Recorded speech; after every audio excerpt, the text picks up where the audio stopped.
This is the island of Taiwan. Its political situation is a bit complicated. A slightly oversimplified way of looking at it would be that Taiwan is either its own independent country or part of China. But the reason that's oversimplified is because Taiwan isn't a separatist movement. Taiwan doesn't want to secede from China because from Taiwan's perspective, they are China. Well, at least constitutionally anyway. Taiwan's official name is the Republic of China, whereas the country that's generally referred to as China is the People's Republic of China. To fully understand the situation, we need to go back to the end of the 19th century when the last imperial dynasty governed China, the Qing dynasty. The Qing dynasty encompassed all of what is modern-day China, Taiwan and Mongolia, as well as parts of several other bordering nations. In 1894 began the first Sino-Japanese War between the Qing dynasty and the Japanese Empire, which primarily took place in Korea and Taiwan. At the time, Korea was governed by the Joseon dynasty, which was a client state of the Qing dynasty. The war ended just 1 year later with a decisive Japanese victory, which resulted in the island of Taiwan being annexed to the Japanese Empire. The war also brought an end to the Joseon dynasty in Korea and guaranteed their complete independence from China. Japan officially annexed the Korean peninsula in 1910. In 1912, after millennia of imperial rule in China, the monarchy was overthrown and the first Chinese republic was established, the Republic of China. Sun Yat-sen was made provisional president in Nanjing, but Yuan Shikai had already assumed power in Beijing because he was in command of the Beiyang army, the largest military in the nation. So to avoid conflict, Sun agreed to accept Yuan as president. As president, however, he abused his power, which led to a failed revolution in which Sun fled to Japan. As president, Yuan dissolved the Chinese Nationalist Party and in 1915 declared himself as Emperor of China as he attempted to restore the monarchy.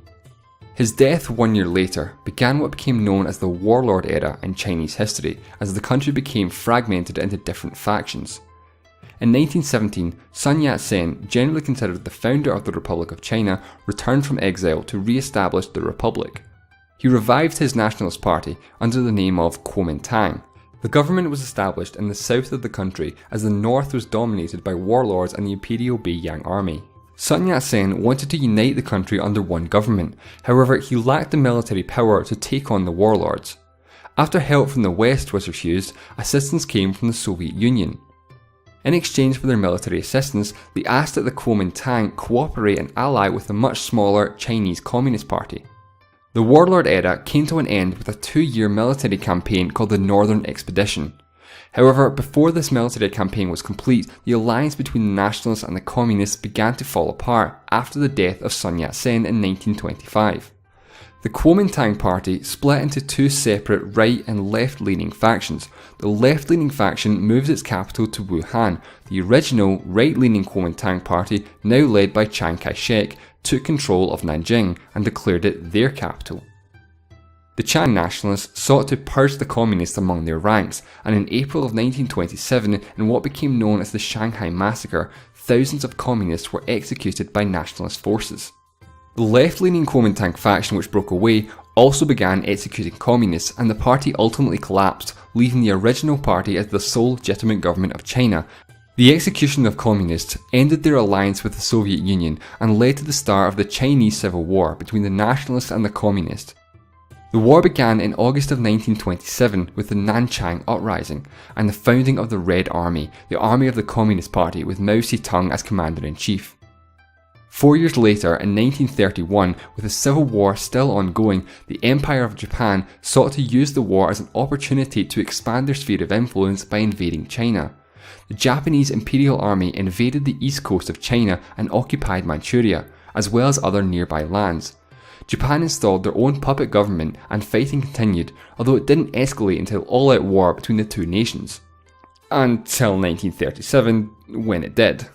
Now, since the initial invasion back in 1931, the civil war in China had continued. Many nationalists had called for a temporary truce with the communists to defend China against the Japanese. However, Chiang Kai-shek, the Kuomintang leader, refused, and he wanted to continue the war against the communists. This changed in 1936 when he was kidnapped by one of his own commanders, who forced him to agree to a military alliance with the communists as they fought Japan, their common enemy. The Second Sino-Japanese War escalated as Japan pushed into the Chinese capital of Nanjing and massacred tens of thousands of civilians and soldiers. In 1941, with World War II ongoing, Japan carried out a surprise attack on Pearl Harbor. At this point, the United States were not at war with anyone, but the Japanese launched a strike to try and prevent the US from interfering with their wars in the Pacific. The attack caused immediate declaration of war by the United States. American involvement in the war would ultimately lead to what ended World War II in the Pacific theatre. In July of 1945, in the Potsdam Declaration, the Allied forces called for Japan's unconditional surrender. In August of 1945, the United States drops 2 atomic bombs on the Japanese cities of Hiroshima and Nagasaki. Just days later, the Japanese accepted the terms of the surrender. Part of the surrender agreement included that Japan returned sovereignty of all lands that they had gained through warfare. However, this didn't just include territory they had gained during World War II, this also included their annexations of Korea and Taiwan several decades earlier. So the island of Taiwan, taken from the Qing dynasty by Japan in 1895, was to be returned to China. After the war with Japan was over, the Chinese Civil War started up again in 1946. The nationalists and the communists only ever had a very loose alliance against the Japanese, and the fighting never completely stopped. The Soviet Union backed the communists, while the United States backed the nationalists in what were the early years of the Cold War. Despite having a superior number of soldiers and equipment, the Chinese Civil War was decisively won by the communists as they captured more and more land, pushing the nationalists further and further back until 1949 when the Kuomintang government retreated to the island of Taiwan. This effectively ended the Civil War, although no official peace treaty was ever signed. Later that year, the Communist Party proclaimed the People's Republic of China. Meanwhile, the Kuomintang government, the Republic of China, and the still internationally recognised government of China was exiled to the island of Taiwan. Over the course of the next few decades, international recognition began to shift from the Republic of China to the People's Republic of China, and in 1971, with UN General Assembly Resolution 2758, the People's Republic of China were recognised as the legitimate government of China. Although the United States had voted against the resolution, the US broke off diplomatic ties with the ROC in 1979. The same year, the PRC attempted to open up communication with the ROC with a proposal known as the Three Links.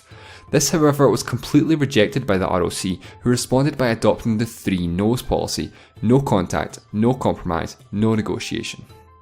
This policy, however, had to be revised in 1986 when a China Airlines 747 aircraft was hijacked by an ROC pilot when he changed its course to Guangdong and defected to the PRC. This forced the ROC and the PRC to communicate with each other.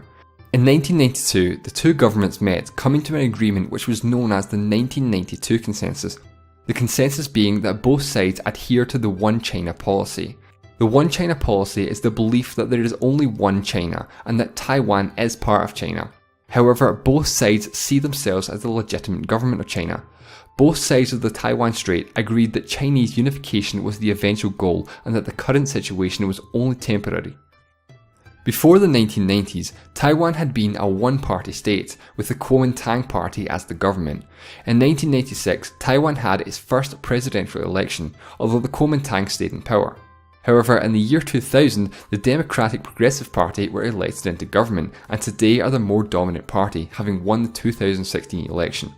The DPP do not agree with the One China policy and reject the 1992 Consensus. They also do not support Chinese unification and strongly support the idea of a Taiwanese identity. The DPP believe that Taiwan already is its own independent country. The Republic of China has a very ambiguous political status.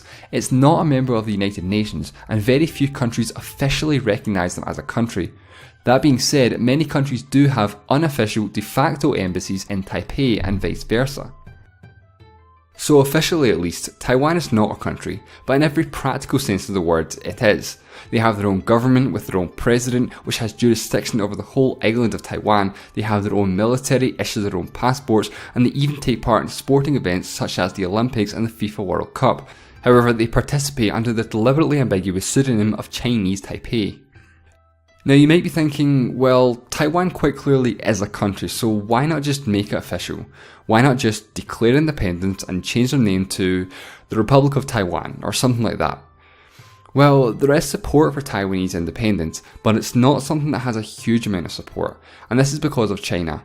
While many people may support the idea in principle, in practice it's something that can be quite dangerous because China is hostile towards the idea of Taiwan becoming an independent nation, because according to the PRC, Taiwan is an inseparable part of Chinese territory since antiquity, and have threatened to unify China and Taiwan by force, if necessary, should Taiwan try to pursue independence.